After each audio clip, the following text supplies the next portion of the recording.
ரிஷப ராசி அன்பர்களுக்கு புத்தாண்டு நல்வாழ்த்துக்கள். 2025 ரிஷப ராசி நண்பர்களுக்கு எப்படி இருக்கப் போகிறது?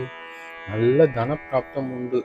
3 முக்கியமான கிரக பெயர்ச்சிகளை இந்த வருடம் நாம் கண்டாலும் ரிஷபராசிக்காரர்களுக்கு குரு ராசியின் தனஸ்தானத்தில் வந்து தன விருத்தியை ஏற்படுத்தி கொடுக்க போகிறார். ரிஷபராசிக்காரர்களுக்கு உத்தியோகம், வீடு போன்றவற்றில் இடமாற்றம் உண்டாகும். ரிஷபராசிக்காரர்கள் லாபஸ்தானத்திலே சனி இருந்து சனி கெடுதல் செய்யாத ஒரு அமைப்பிற்கு வந்து அமர்ந்திருக்கிறார். ஆகவே சனி பகவானின் பெயர்ச்சியால் எந்த கெடுதலும் இல்லை, அதே நேரம் லாபமும் உண்டு என்கிற அடிப்படையிலே ரிஷபராசிக்காரர்களுக்கு இந்த பெயர்ச்சி அனுகூலமாக இருக்க போகிறது. ராசியை சனி பார்ப்பதால் கொஞ்சம் தேக ஆரோக்கியத்தை கவனித்துக் கொள்ள வேண்டும். மனோரீதியாக அதிகமாக சிந்தனை குழப்பம், சோம்பல் குணம் போன்றவற்றை ஏற்படுத்துவார் சனி பகவான். இருந்தாலும் அவற்றையெல்லாம் கடந்து சுறுசுறுப்பாக இயங்குவீர்கள். உத்தியோக பாவத்திலே ராகு பகவான் வந்து அமர்ந்து உத்தியோக ரீதியான மாற்றத்தை கொண்டு வரப்போகிறார் என்றாலும் குரு பார்வை ராகு பகவானின் மீது விழப்போவதால் நல்ல மாற்றங்களாக 2025 பிற்பகுதி உங்களுக்கு உண்டாகும். ப்ரமோஷன் கிடைக்கலாம். வேறு இடம் பெயர்ந்து வேறு மாநிலங்களுக்கு, சிலருக்கு வெளிநாட்டில் வேலைக்கு முயற்சித்து கொண்டிருப்பவர்களுக்கு வெளிநாட்டிலும் வேலை அமையலாம். குழந்தைகளின் நலனில் அக்கறை கொள்ள வேண்டிய அவசியம் இருக்கிறது. இந்த வருடம் மாசி பங்குனி மாதங்களில் அலுவலகத்தில் மேலதிகாரிகளுடன் பரிமாறுவதில் கவனமாக இருக்கவும்.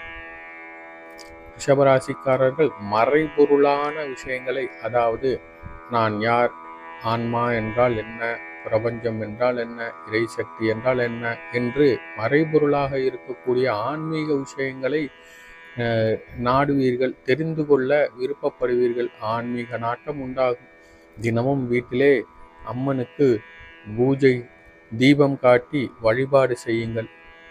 ஒரு முறை வீட்டில் கணபதி ஹோமம் 2025ஆம் ஆண்டிலே ரிஷபராசிக்காரர்களுடைய ஜென்ம நட்சத்திரத்தன்றோ அல்லது அந்த வருடத்தில் ஏதாவது ஒரு சங்கடகர சதுர்த்தி அன்றோ கணபதி ஹோமம் செய்வது வீட்டிற்கு நல்லது.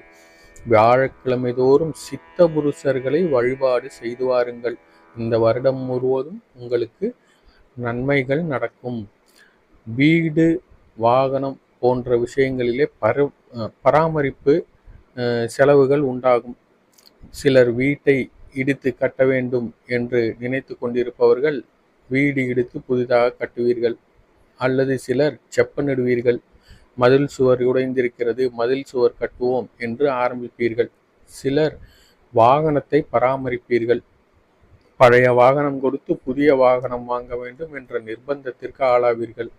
இது போன்ற எதிர்பாராத செலவினங்களை எல்லாம் வீட்டிலே செய்யக்கூடிய கணபதி ஹோமம் மற்றும் வியாழக்கிழமைகளில் நீங்கள் செய்து வர வேண்டிய சித்த புருஷர்கள், அதாவது மகான்கள், சித்தர்கள் போன்றவர்களில் யாரேனும் ஒருவரை தேர்ந்தெடுத்து அவரை வழிபாடு செய்து வாருங்கள்.